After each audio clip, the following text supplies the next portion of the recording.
Оправдава ли цената си този обектив? Това е новото попълнение на Sony от колекцията им G-Master 50-150 на постоянна бленда 2. Той предлага невероятно съчетание между гъвкав зум и постоянна бленда. Това го прави перфектен за портретна, събитийна, сватбена и дори спортна фотография, особено при ниска осветеност. Бих казал, че този обектив е насочен малко повече към професионалисти, които търсят максимално качество и гъвкавост. А ето и някои от предимствата на обектива. Постоянна бленда по цялата дължина на обектива от 50 до 150 мм.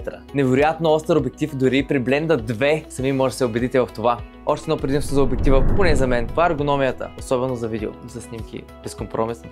Още едно предимство на обектива е, че няма загуба на фокус при зумване, докато снимате видео. Минимален фокус бритинг и всеки, който има 35 мм знае колко е неприятно. И едно от любимите ми неща, особено за видеото, е, че зумът е вътрешен. И все пак всеки продукт си има предимства и недостатъци, тъй ето малко и от недостатъците за него. На първо място бих сложил теглото и размерите, защото обектива е доста голям и си е малко тежичък. Килограм 340 грама. Друг недостатък е, че няма стабилизация, но ако вашата камера има Active Stabilization, то тогава това ще компенсира. Друг недостатък, поне лично за мен, е това, че филтърната резба е 95 мм и доста трудно се намерят филтри за него. И последният недостатък е цената. 8800 лева не са малко за това бижу, но си заслужава. В заключение бих казал, че обектива е страхотен, снимах цял ден с него, може да видите някои от кадрите, не намерих нито една слаба страна от към качество на изработка и качество на изображение. Така че бих казал, че този обектив би бил едно страхотно попълнение към всяка една раница. Също така това бижу може да го наемете от Anamorph Studio.